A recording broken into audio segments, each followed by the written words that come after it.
Hello and welcome back to the Wool Sea Knitting Podcast.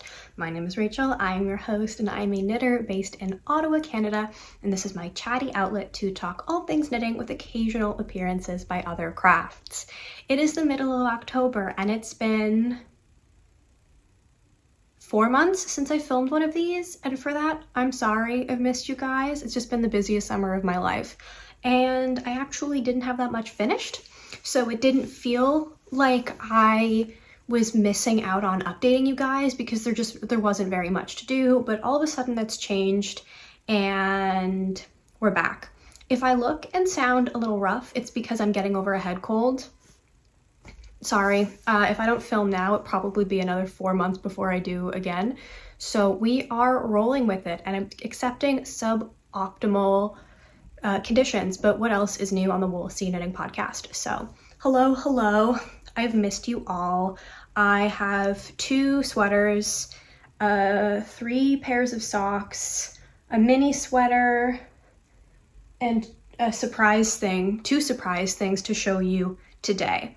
In hopes of doing this with some amount of speed, we're going to jump right on into it. My first finished object I'm wearing, and this is sort of a cheat because in my last podcast, the one I filmed in June, I had, I think, literally everything but one of the cuffs of this sweater done and to weave in the ends and block it, but I did that very shortly after filming that video, but this is the actual finished product. So this is the Yanni sweater, Janni by Orlan Souk. This is my first Orlan Souk design, but I was pretty impressed. I liked the shaping, I liked the design details. It felt like a very well crafted and intentionally crafted pattern, and I have worn the finished object quite a bit, especially in the first couple weeks when I finished it while I was traveling. It was a good airplane sweater, things like that. I knit this in a yarn that's no longer available. It was an organic merino worsted by Olan Mills, which is no longer operating, but was an Irish hand dyer and then for a brief time mill. And this is a saddle shoulder, sort of batwing or dolman sleeve. I don't know the difference between those two things. I might be using these terms wrong. Sweater. It has a really deep yoke. My armpit is here, and then it has a tapered body that ends quite cropped. There are also, I think, options for how to lengthen it, but it'd be pretty obvious if you've ever knit a torso of a sweater. It's one of those things that, you could just knit until you want it to. And then you pick up for the neckband and do a very intentional, different type of bind off to give it this sort of braided effect, which I think is quite pretty. I really liked the color I knit it in. I thought I was playing an extreme game of yarn chicken, but this really did not take a lot of yarn. I will put how much it took down below somewhere, but I knit the 3rd size to fit a bust of 36 inches, and I don't even think I needed 5 full skeins of this. So I'm pretty pleased. It did take me a long time to get the arm shaping right. I don't think I mentioned that in my last podcast. There are a lot of things I forgot to mention in my last podcast, but I redid the first arm, I think 3 times, which actually didn't take very long because the body width is so big. You're starting the arm here basically. And this is a pretty small circumference at a bigger gauge because it's a worsted to Aran weight. And so redoing it a bunch was fine because I found that the rate of decreases to shape the arm happened a little too rapidly. Maybe my stitch gauge shrunk on the sleeves or something, but it looked kind of strange to have a whole bunch of decreases and then nothing here. Maybe that's a personal preference thing because so often I run out of space to do decreases in a sleeve, so I'm used to them being tapered the whole way and not that bit at the end where it's just a plain no change in shape cylinder because I have short arms because I myself am a short person. So I ended up redoing them a bunch, like I said, twice, and then I got this as my final shape. I didn't do as many decreases, and then I kept it staggered because I liked the overall tapered look. And you just do a regular stretchy bind off at the wrist to match this sort of intentionally braided bind off up here, which I really like as a design feature. I think a tubular or Italian sewn bind off, both of those are beautiful, but sometimes it's nice when a person takes the time to make that a design feature or an element, which is just one of the details I appreciated here. I'm going to kneel so you can see the full effect.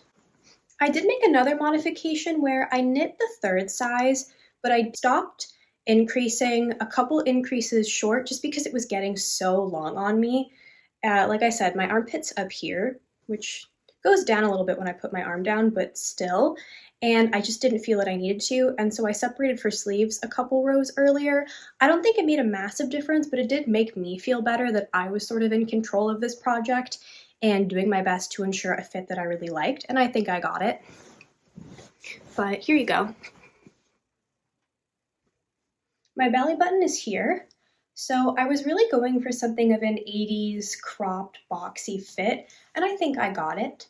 However, as I stand back and let you take in the full sweater, I hope that it has become, well, I actually don't hope, but I do imagine it has become glaringly obvious that there is a dye lot issue happening here, and that the whole yoke, which I think was one skein, is very different in color than the other 4 skeins that you can see make up the neckband, both arms and the body.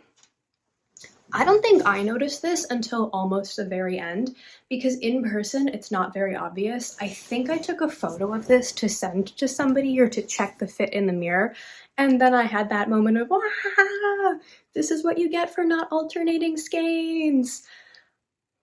But I do like the sort of stripy effect on the yoke. I don't think that the average non-knitter is going to notice that this is very clearly 2 different sort of, they weren't dye lots on it because it was hand dyed, but that these are very clearly 2 different variations of the same color. And, oh, the color, in case you're wondering, for this no longer available merino Aran from Olan Mills is Sloe, like the berry, S-L-O-E, which I really like this sort of bluey gray. I think it suits me. I think it brings out my eyes. However, I got this secondhand thrifted from Knitomatic, a yarn store in Toronto. They do yarn swaps, and then the yarn that isn't taken, I'm sorry, I feel like I talk about this all the time, but I've gotten some really cool finds from there at lower prices. People who don't, the yarn that gets left over and then people don't want to take back at the yarn swaps are sold in person only, not on their online store, at a discounted price, and the proceeds all go to the Red Door Family Shelter in Toronto. I go to the Knitomatic store somewhat often because it's easy for me to get to via public transportation or a quick drive. And so I found this while getting something else one time. But anyway, I really like it. I like the shape. I have a few saddle shoulder design sweaters, and they very often end up being the ones I reach for the most. I like the sort of relaxed fit of them, but what I really, really like is I like a drop shoulder. My most worn cardigan is a drop shoulder. One of my major whips that you'll see very soon is a drop shoulder cardigan. However, because I'm short and I have short arms, if I wear a boxy drop shoulder, I feel like it really accentuates how short my arms are and cuts me off in a weird way. Not in a way that ever really stopped me from knitting or wearing drop shoulder cardigans. I was wearing one earlier today, but I like that this element of a saddle shoulder really extends that line all the way down my arm from my neck. I feel like it makes me look a lot better proportioned and kind of longer, even when I'm wearing a pretty boxy jumper like this. Because think about it, if this was a drop shoulder, then my sleeve would have started, I mean, the sleeve does start here, but then you'd have a really harsh line kind of delineating that. And I really like that you have this beautiful shoulder detail that then also carries into the arm. I think it's nice. And I would absolutely knit one of these again. If this one ever dies or disappears or felts, I will make another one. And I recommend this pattern to you wholeheartedly. I feel like it blocked out really nicely as well. The only thing about this that's a little bit iffy that I do feel the need to point out is if you look closely, you can see there's a little bit of bunching happening up here. around my collarbone area, my upper chest, from what I think is the pickup right. I don't know if that's a me tension issue or something to do with the nature of this construction, but you knit this top down in the round. It's not a saddle shoulder where you knit the saddles and then pick up the sides for front and back. You cast on, you do some short row shaping, which I thought fit really well and was very fun. Everybody knows I'm a big fan of short row shaping. I think it's just really enjoyable. But you knit this and you shape this with increases here, and then you shape it with increases down here at different rates on different sides to create the different effect and shape.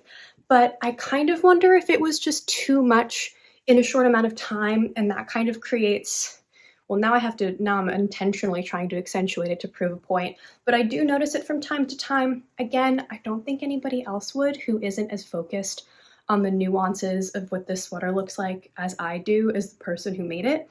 But it is something I wanted to point out, and that's something I think I'll have to investigate further as I continue knitting to see if that's a construction issue, a personal gauge issue, if that's something that's just part of how these sorts of sweaters are constructed and I have to just take it if I want to keep making and wearing them, or what. But this is my Yanni. It's technically a finished object, but it was almost a finished object in the last video, so sort of cheating. But I like it a lot, and I've been wearing it a lot this fall. I wore it a lot at the end of spring, and I'm quite happy to have it. I think it's fun, and I think it toes the line very well of being a basic but with some interest, and classic enough to kind of be outside trend cycles, but still very me. So I'm quite pleased.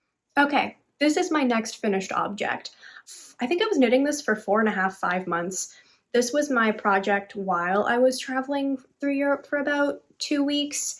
This was my project on many a road trip and on many a family visit. It took me longer than I expected, but not in a way that I minded. For some reason, the longer I knit, the less it bothers me if projects take a long time, unless, of course, it's associated with a deadline. But this is basically what I carried with me all summer.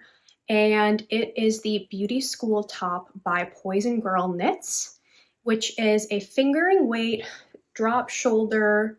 Well, it's a top-down construction. I think it's meant to be a set-in sleeve, but my gauge was a little off, so it kind of feels a little bit more like a drop shoulder.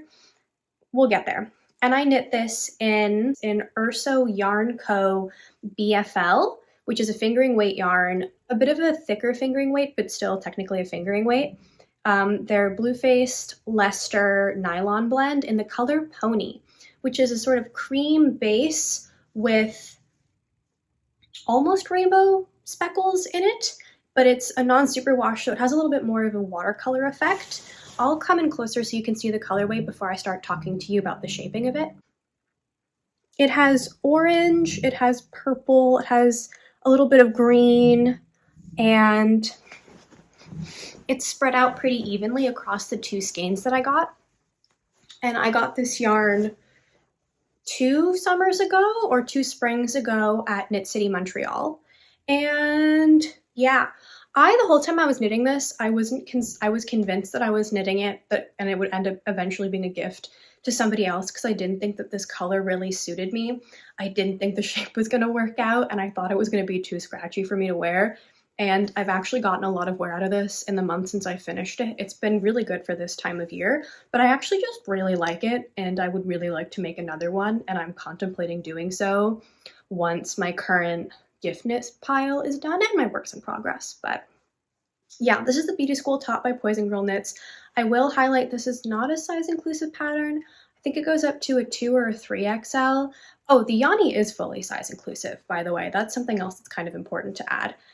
But yeah, I knit this off gauge, so I sized up, and I also sized up because this is meant to have, I think, 0 inches of positive ease or negative ease, just 0 inches of ease, or like 1 or 2 inches of negative ease. And I didn't think I wanted that, so I sized up for that reason and because I knit off gauge, but I liked the fabric I got in my swatch. And I'm really happy with those decisions because I'm quite pleased with the fit of the final object. I also intentionally knit it to be short-sleeved because I knew that I didn't have enough to finish this, and I wanted my sleeves to end above the elbow instead of just below it. I thought that would be more comfortable and create a little bit more of the vintage blouse aesthetic, like mock neck vibe that I was going for. This pattern comes with instructions for 3 different necks, and I chose the mock neck, and the way that they do it I haven't seen done before, but I liked. And yeah, it's pretty simple. You cast on for the back neck, knit a few rows of short rows, and then connect them, work it back, do a little bit more shaping, pick up at the front and do the same. It has a lot of short row shaping using wrap and turns, which is something that I've only done one other time before in a Lily Kate Makes pattern.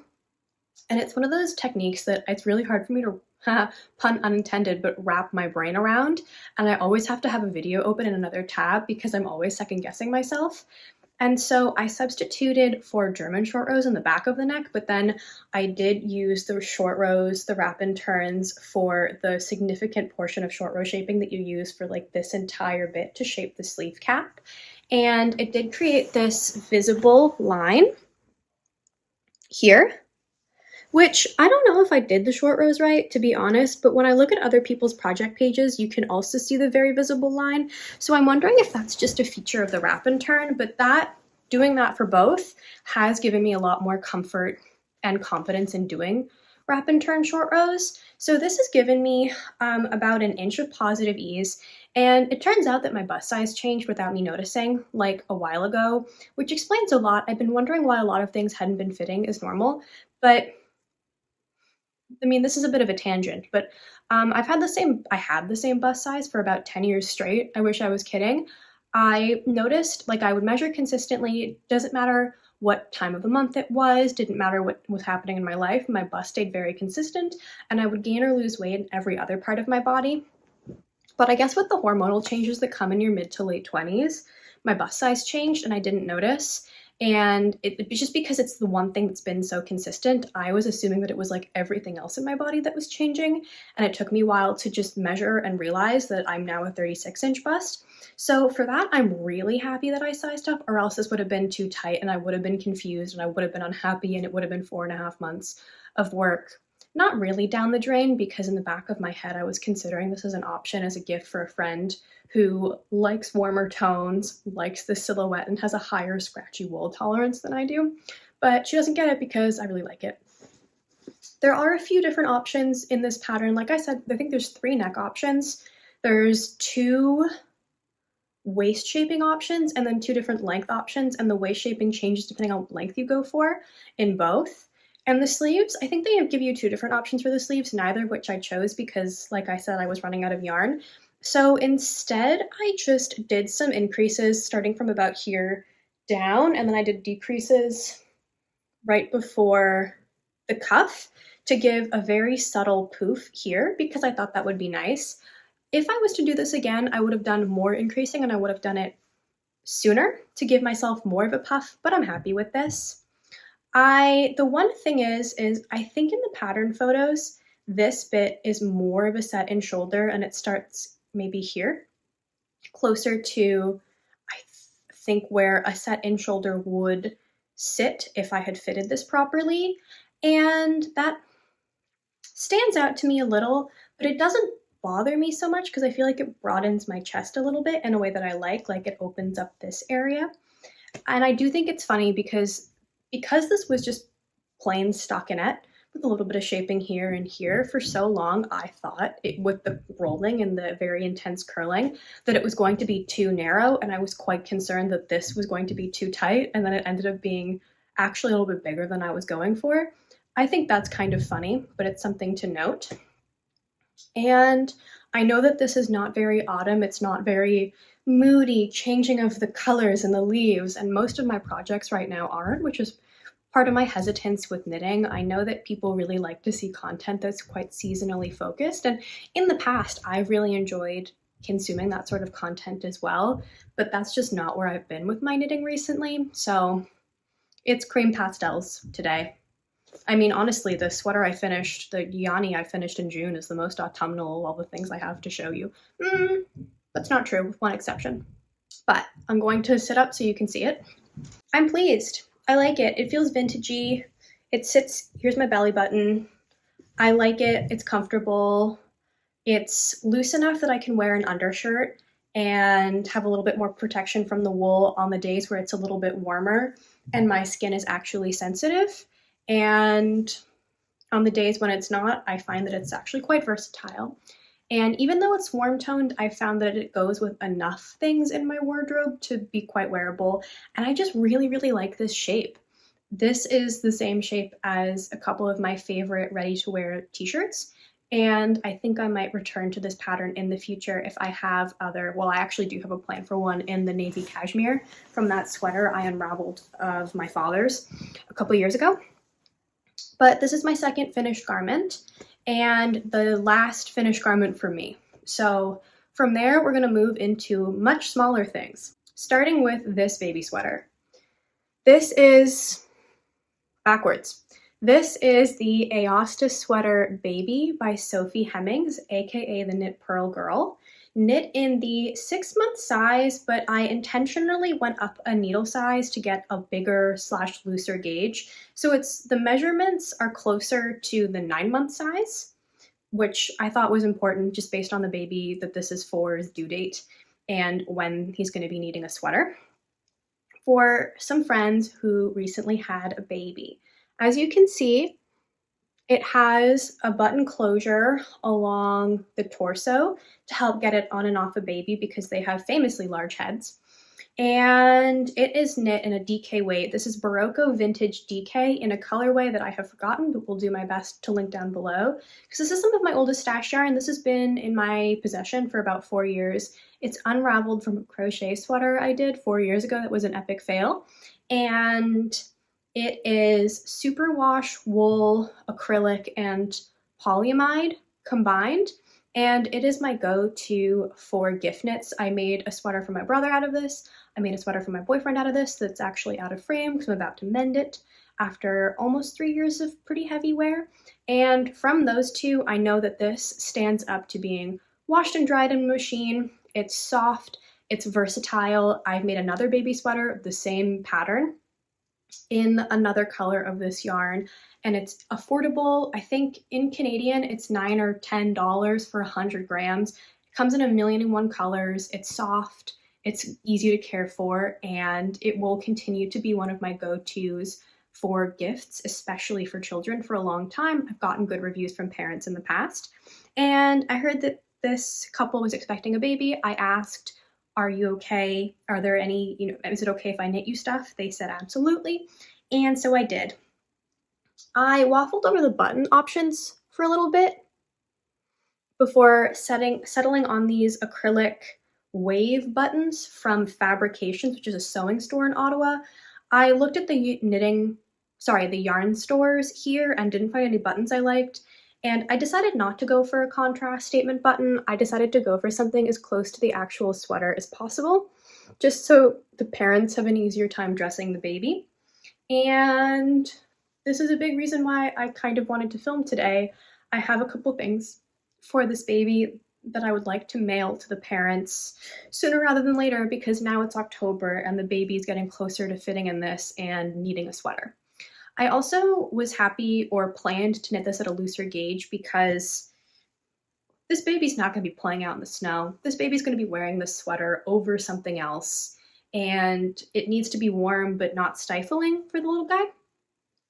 And I wanted to knit it a little bit bigger but with a little bit less effort. So this was another thing that I worked on during one of the trips and to a wedding, and saw me through a really rough travel day of planes, trains, and automobiles. I'm not kidding. Trying to get back from a wedding in upstate New York, but not close enough upstate to be close to Canada, when my flight was canceled and rebooked 2 days later, indirect, where I would have had to miss 2 days of work. So I took the train from Newark to Poughkeepsie to be picked up by somebody who was driving to Ottawa.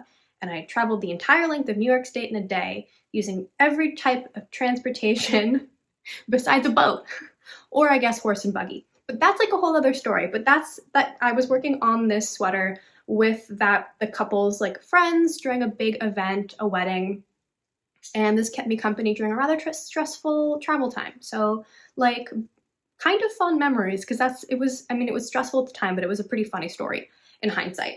And so this is the baby sweater. Also for that baby, I made this octopus toy, which again, much like that sweater.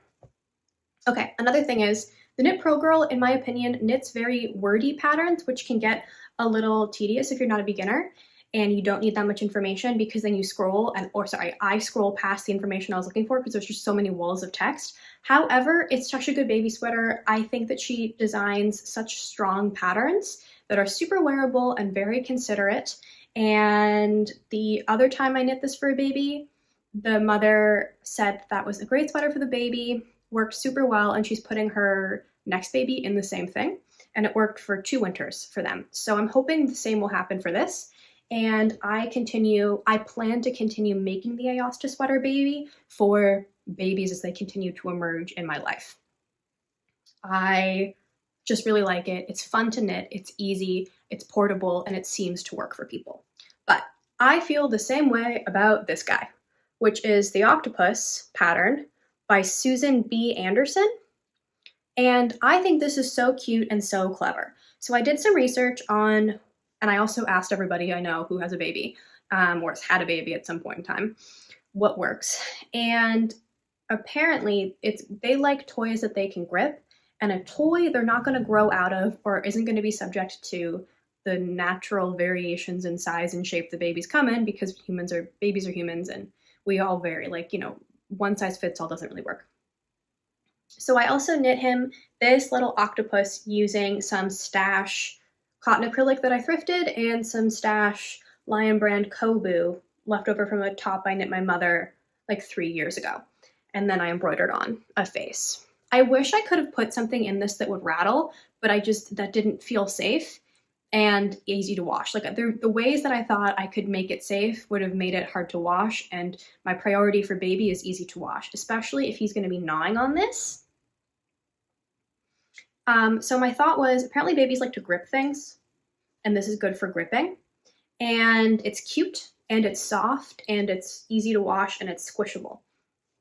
So I made him. He was also so fun. This is another really good pattern, and I recommend it. I sometimes am hesitant to buy patterns for simple things like this. It was so worth the money. I'm going to make a million of these for other kids. It was fun, and also, unlike other octopus patterns that I've seen before, you don't have to rejoin the yarn for each one of the legs. And it comes in 2 different sizes, and there are instructions for how to change colors for the bottom or do it unicolor, and where to put the eyes and the mouth, I think. And it's just so genius. Like, the way she has you do it is so smart, and you end up with 2 ends to weave in. Like, that's it, unless you change colors like I did, and then I had 4 ends to weave in. It's really smart, and I really recommend it for babies. Unless you are a parent or someone who works with babies and you feel otherwise, feel free to let me know or put it in the comments. But this was a lot of fun. It was fast, and you can use any sort of like yarn weight scraps as long as it's baby friendly, because it's a stuffed toy, so it doesn't really matter as long as the gauge is tight enough that you can stuff it safely without things popping out. But this is Octopus.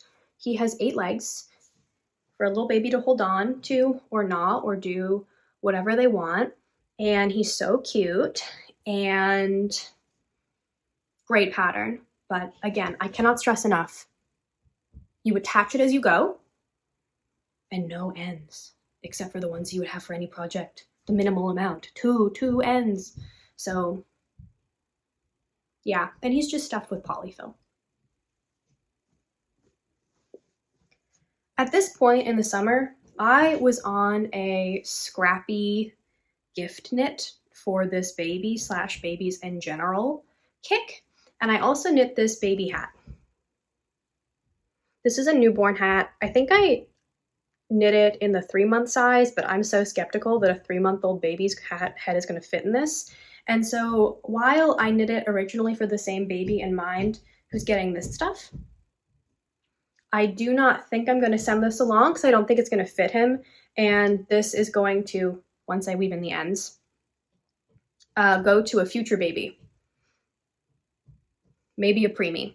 This is knit and leftover sock yarn from Play at Colors Fiber Arts. I got this also as a single skein in the Knit-O-Matic yarn swap donation pile, secondhand, and at a lower price. And I knit this after, oh, I should have showed you the socks first. I knit myself a pair of self-striping socks. I have actually knit myself 3 pairs of self-striping socks, as you'll see soon, but this was the first one using that colorway. They're pilling because I've already worn them. And you can see the heel. I like the way that the heel stripes are thicker. I think that's fun and boxy, and I like that that happens kind of gradually at the toe as well, but it's kind of hard to see. I really like the fit of these. I think I finally got my sock recipe down, but we'll get there in a sec. And so I finished that, and I like to try and knit scrappy projects immediately after finishing the thing that I used the yarn for originally. So there's this hat, which will go into a box of future emergency baby gift knits because that's a thing that's happening in my life more and more. And yeah, those are all the baby knits. I was working on most of these things for most of the summer. I just worked on the same few projects very slowly because I was usually working on this on our big Europe trip or while I was at home, but then I would take one of the many pairs of socks with me or this baby sweater with me whilst I was on the move because I knew what I was doing and didn't have to think about it too much. Because this was really fast, but I had to be reading the instructions the whole time. And this had some bits where it was bigger than anything else. I was traveling usually with my backpack or just a quick carry-on for like a weekend trip for a family thing in Toronto, things like that. And so I spent a lot of time working on socks. And most of those were self-striping because I've been in a self-striping vanilla sock mood, and the stockinette is really easy for being on the bus, being on the train, being in a meeting, etc. So this is the first pair. This is a 60 stitch circumference sock on a 2.25 millimeter needle. And I have found I like that formula a lot right now. I also found that I need to decrease sock toes just a little bit more than I think to get the fit that I want. This, let's say, in contrast to this, which is a little bit wider at the top.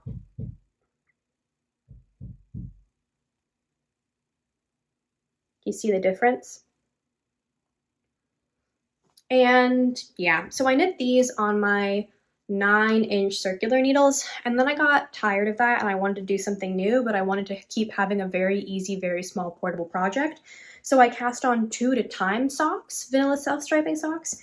However, the colorways I had and wanted to use for that were 50-gram balls, and I wanted to try and match the stripes per sock for one of them.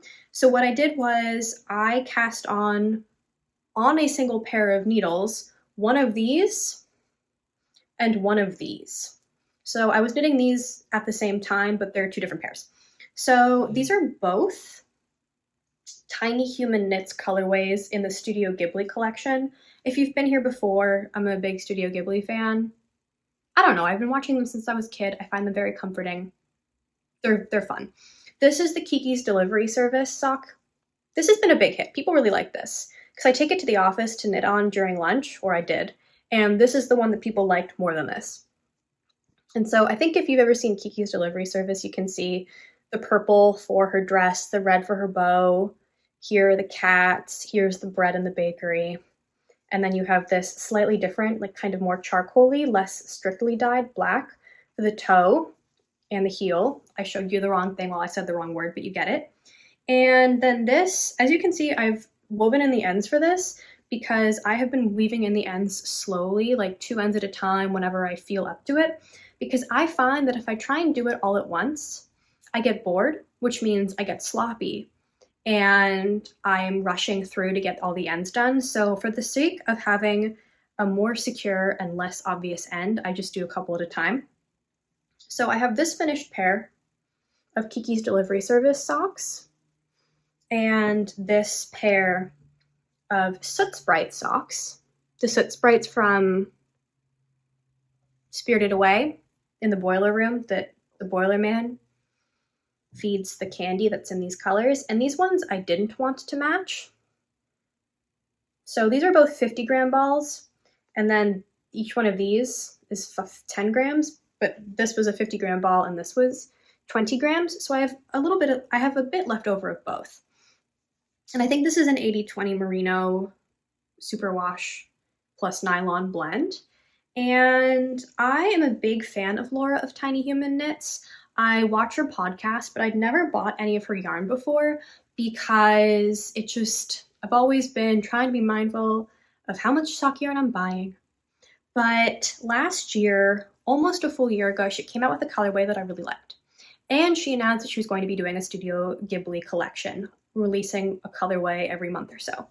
So, in a moment of boldness and also weakness, I messaged her to say, I love this colorway that you've just announced, and I'm hoping to buy other colorways that you said that you're going to release later. Is it possible to put a skein on hold now and then have you ship it out later when I buy some of the Studio Ghibli colorways? And to her credit and excellent customer service, she said, yes, absolutely, no problem, I'll set it aside for you. So I got one from a few different drops, not every drop. And then once I was ready, I said, hi, may I please buy them now? And she said yes, and she created a custom listing, and I paid for them all at once and only had to pay for shipping once, and which is significant in this country. And I got my 4 colorways at once. So the other one, funnily enough, the original colorway, you'll see in a bit because it's a work in progress, and then I'm getting ahead of myself. But the point is, I made more self-striping socks, and I have learned what I like in a toe. These are still comfortable, and I'm still going to wear them, but I like the toe on the other ones better. These were my priority to finish because I want to wear them in October for Halloween. And this, I think, will be fun a little bit for Halloween, but also around Easter time in the spring. And I just like the whimsy. I keep loafers at my locker at my desk. And so I think that having fun socks like these will spice up my work outfits in a way that still feels office appropriate and leave me feeling, confident. My last finished object is actually the pajama pants I'm wearing. I made these. They are the Tilly and the Buttons Jamie pajama pants. I actually made 2 pairs at the exact same time. This pair for me, which is Cardinals, I put in pockets. It's a super, super basic pajama pant pattern. And then I made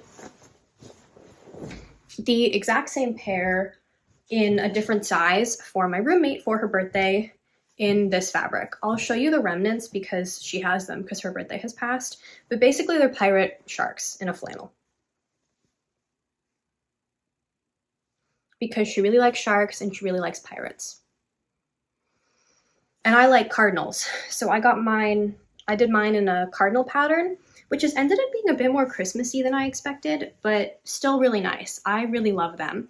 I really like the fit. I liked the instructions. I'm happy I sized down. And what I did was, so here's the thing, I'm not good at sewing. I'm very much beginner. These 2 pairs of pants are my first successful things that I've ever managed to finish on my own. And it felt kind of risky to try sewing for for the 3rd time, but as a gift when I didn't feel confident as a sewist. So what I would do was I did everything twice, and I would use my pair as a guinea pig to make sure I understood what I was doing and that things were right. And then I would do the exact same step on my roommate's pair. And the only differences are she's much taller than me and narrower than me and more muscular than me because she's the athlete. And so, but I know her size pretty well, and I've borrowed her clothes before, so I know how she fits into things. And also, this is an elasticated waist pajama pant, so they fit really well. And they look good on her, and she says they're comfortable, and she's been wearing them. And I don't think she can lie to me. So we've been living together for 3 years, so I think it worked. And I'm really happy because that was kind of a risk. I'm also really proud of myself for successfully, for the most part, inserting pockets. And yeah, on the inside of these, you would be, if I wasn't wearing them, I could show you that I made a whole bunch of mistakes. One key issue is I didn't have an iron, which makes it really hard to press your seams. I used my handheld steamer a little bit, and that worked a little bit, but I have since acquired a marketplace secondhand iron and mini ironing board, which has made sewing since a lot easier. But yeah, it's really hard to sew without an iron, which anyone who sews is going to say, yeah, duh, Rachel. But, that didn't occur to me when I started this project. So, Yeah, I got these fabrics from funkymonkeyfabrics.ca. There's a lot of like really cute stuff there. Mostly it feels like for children, but that suits both me and Sarah, so it worked out. And it wasn't very expensive, and I have leftovers to make stuff for a child in the future since my friends keep having them. So that's good for future gifts if I get tired of knitting stuff. And yeah, I have been slowly trying to sew more. It's good for my brain. It's good for making sure I have stuff that's not just in a knit fabric. And I like trying new things. It makes me feel like I'm using my life well. And I like having new challenges and being bad at stuff. I think it's very good for personal development. So I've been using sewing for that. On to whips. First, I'll show you the sock because it's the least exciting. This is the colorway that sparked my whole thing. It's Tiny Human Knits' Folklore colorway. I'm not a big Swiftie, but these colors, in my opinion, are to die for. This is apparently based on the limited edition vinyls that Taylor Swift put out for Folklore. Apparently the different vinyls came in all these different colors. And Laura of Tiny Human Knits, this is more of a green in person, liked them and made a self-striping sock out of it, and I loved it, and now I'm making them. So I'm doing this once again on 9-inch circs. Here's my second sock. This I accidentally cast on a 2mm needle as opposed to the 2.25 of the rest of them. And thankfully I noticed right after finishing the cuff of the first one. So what I did was added 2 stitches, and then at the heel, I did a 30-stitch heel flap and left those 2 stitches up front. And then I kept that in mind for when I decreased for the toe. So I find that these still fit really well because I did those 2 extra stitches for safety. I have found it's important that I knit my socks just a smidge bigger than I think, because very often they shrink or they felt just a little bit, and then now I have a few socks that I can't wear until I lengthen, and that's a bummer. So I'm trying to mitigate that in the future. Just like how I used to knit all my sleeves bracelet length, and because I don't like the feeling of long sleeves because all my commercially made stuff has sleeves that are too long for me, but I've noticed that my sleeves tend to shrink with wear because of the mechanics of bending my elbow. Kind of causes shrinkage and moving and being a moving body and not a flat form. So now I try and knit my sleeves longer, knowing that they're gonna shrink the length that I want. It's the same with the socks. One thing I will note about sock construction, as you can tell, I like a heel flap and gusset. I don't mind doing them, and I think the fit is just so much better. However, I have been using, oh my god, it's bothering me that I can't remember her name. She's one of the knitting greats of our time. She does Technique Tuesday, Roxanne Richardson. I've been using Roxanne Richardson's tip for main yarn, leaving it on hold when you pick up to do a contrast heel flap and gusset, because I don't like having ends to weave in. And I think that that technique is great. It makes a lot of sense. You just have the other ball on the sock for a bit while you speed through the heel flap. But I find that if I'm not careful, okay, black yarn is not a good way to show that. I end up with a couple gappy stitches right near that area. And so I want to flag to you that if you don't like weaving in the ends at a heel flap, to use Roxanne Richardson's tip for how to do that, which is basically you just purl back across and then you add the contrast yarn and then you do the rest of it. But I recommend looking it up, or I'll put it in the description box below. But I find that for whatever reason, when I do that, do you see that little kind of gappy stitch there? And then because you don't have the working loose yarn there, you can't sew it up. So that is something I have noticed, and I know now to be more mindful of when I am doing socks in this way. And I just wanted to shout that out, as that's an available technique to you if you also don't like weaving in ends at heel flaps. However, keep that in mind if you do decide to do that. It creates, if you're not careful with your tension while you're moving stuff around, a gappy, holy stitch, which is going to stand out even more in a negative ease garment or accessory like a sock. So that is something that I am currently thinking about how to fix. You also then are going to sometimes get, like if you look here, you can see where I stopped picking up to try and close a gap there with the contrast before I cut it and went back to the main yarn. And that stands out a little bit and I don't like it. But it's a sock, like legitimately, who cares? So I'm working on another pair of self-striping socks. It's just my current mindless either transit, like commuting knit, or 2 rounds at the office at lunch knit. And having a very small, portable, mindless stockinette in the round project is really good because my main project is not small, it's not portable, it's not mindless, and it is a cardigan that I have self-drafted. I have been behind the scenes trying to dip my toes back into filming after an unintentionally long break by doing a project vlog for this and filming in short bursts when I have something to update you guys on. So I'm hoping to release that sometime in the months to come. However, I have never successfully filmed a project vlog for a larger project, so let's keep our expectations low. But because I probably will be working on this for a long time, so it's going to feature in many podcasts if I'm able to get back into a rhythm. And also I have this vlog upcoming. I'm not going to spend too much time talking about this because I feel like it'll get boring really fast, but this is my new cardigan. It's a drop shoulder with intarsia at the front. It's rolling like crazy.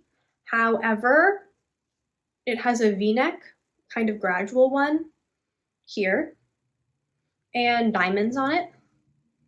And points to you if, with the hints given at other points in this podcast, you can figure out what the reference is for this. It's Howl's Moving Castle. Specifically, the inspiration for this was a designer collab with Studio Ghibli, and they did a cardigan inspired by Howl's jacket, which is not very close to Howl's jacket, and then I liked certain parts of that cardigan, and I didn't like other parts of that cardigan, and also never in a million years am I going to pay like $1,500 for a cardigan when I know how to knit. So I decided to make one myself, and so far it looks like this. The problem with this is I'm not following a pattern. I have to think through every decision. So it's not very mindless, and it's not portable because I have 8 balls of yarn. No, 7 or 8 balls of yarn attached to this because it's intarsia. I should have done bobbins. I didn't do bobbins, like wind off bits of yarn for each one. I didn't anticipate how little yarn each one of these sections was going to take because I've only ever done 2 other intarsia projects before, and one was crochet. So I finished it really fast, and it was also years ago. And so each one of these, because at the back I'm not carrying floats, I am just carrying things up and down like this. These are using such little yarn that I should have wound this off into bobbins, but it's just so big and it's constantly tangling and I'm constantly having to untangle, and I can't take this anywhere. It's just not a good idea. I also tried to knit this during a movie night with my friend, and I made a mistake and then had to spend the entire movie going back to fix the mistake because it's hard for me to ladder down in this sort of intarsia. That said, I've been having a lot of fun. It's been, like I said about sewing, good and engaging for me to try new things and stretch my knowledge of knitting. And this is what it looks like so far. But the goal, the inspiration, is a drop shoulder cardigan with about 8 inches of positive ease with this diamond motif on the front and a plain back and sleeves, an interesting button band, and for this to be fun and wearable. I'm knitting this in Semna's Garn Pure Gint. This is the color Blue Heather, I think. This is absolutely the color Old Pink, and it's been discontinued, which is part of the reason why I'm doing it now, because I wanted to secure enough. I bought so much of this because, again, I'm not good at estimating how much yarn I will need for intarsia, and I'm gonna have, I think, so much left over. But yeah, I have about 4.5 inches of body. I have a lot more to go, and I think my shaping has worked out and my sizing has worked out, but I'm not gonna feel comfortable really asserting that until the button band is on and it's been blocked. Because when the sleeves go on and pull it out, it's going to really change the shaping. When the button band goes in, it's going to really change the shaping. Yeah. My last whip is the same pair of mittens I've been working on for months. I did recently make more progress because now that it's getting cold and I need mittens again, it's been on my mind, but it's the Flora Mitts by Jenny Penny. I separated for the hand and thumb, and I think they're really pretty. As you can tell, I've been on a big blue and pink kick. And this is knit in Erica Knight Local British wool. It's been a fun stranded colorwork pattern. Lower contrast than I thought, but not in a bad way. I still like it. It's a fun pattern. I wish the thumb instructions were a little bit clearer, but I have knit mittens before. Oh my goodness. Ooh. I was supposed to put out a pattern for mittens. Okay, I have to get back on that. Ooh, it's bad that I only remembered when talking about somebody else's. Okay, stay tuned for that. But I know how to do mittens and how to separate a thumb for a mitten, so I kind of was able to infer from the instructions, but if you've never made mittens before, I think it might be a little confusing. But I like the pattern nonetheless.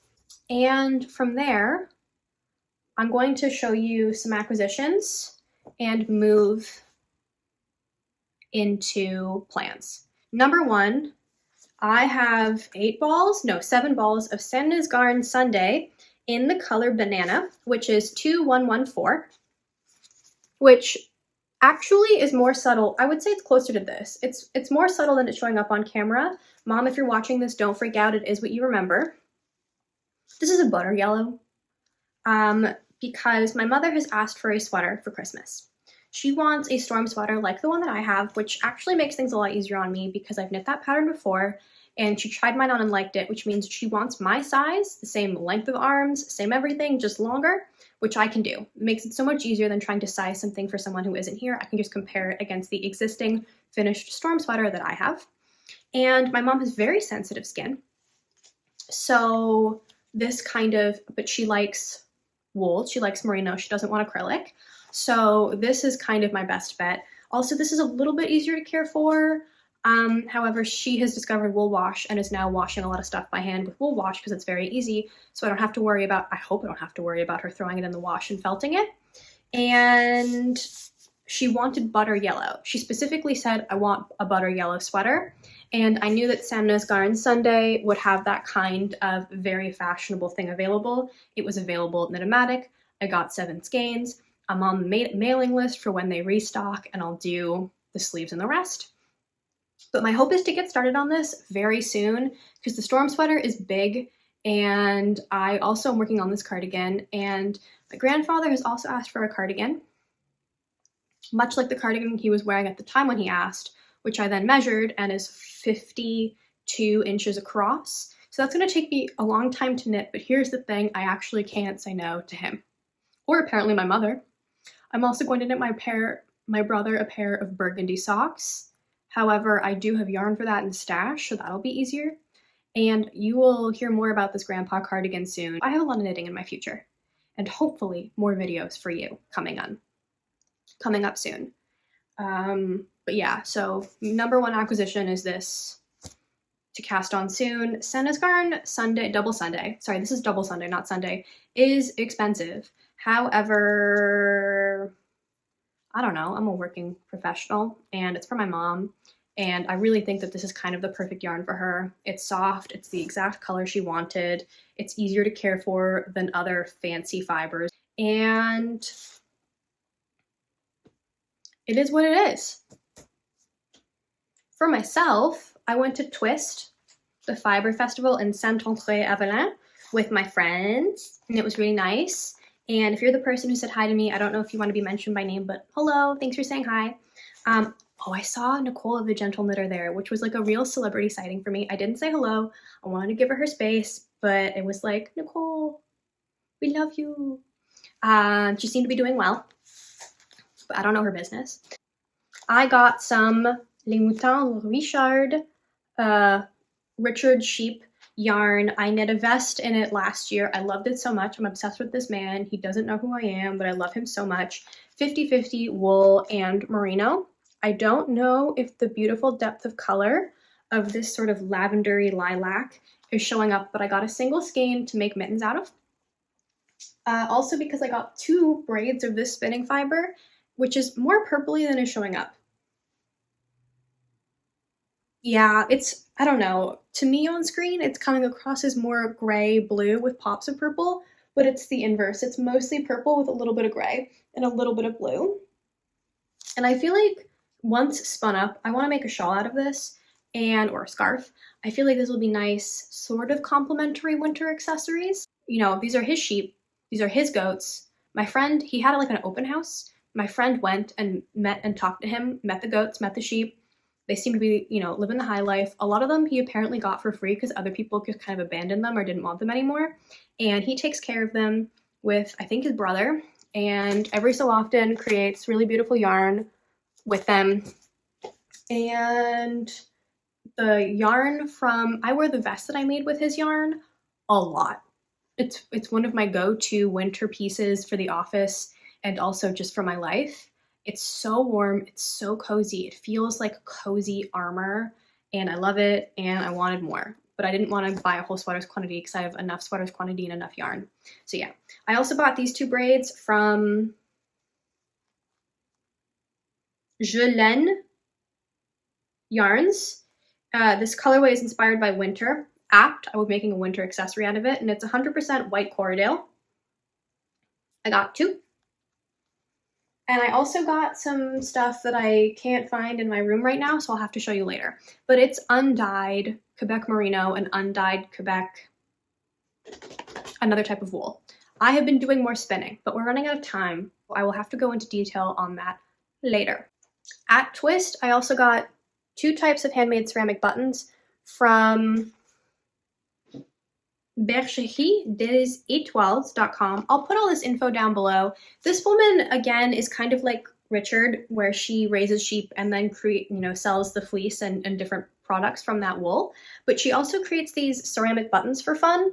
And this is the one thing I think me and my 2 friends all bought at the same place. We all got kind of a lot of buttons. So I also got these blue buttons. Wait a minute. Does this work? Maybe, maybe not. Okay, I'll worry about that later. I don't have a button plan for that cardigan, but like I said, I'll worry about it later. But yeah, so I got 6 of the blue ceramic ones, 6 of the pink ceramic ones. These ones are a little bigger than these ones. And I think they're beautiful. And I'm really excited to put these on a special project. I also got special twist stickers.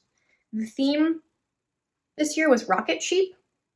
So that's going to go on something special, probably my water bottle. And then I did get another 4-pack of the annual Twist special beer.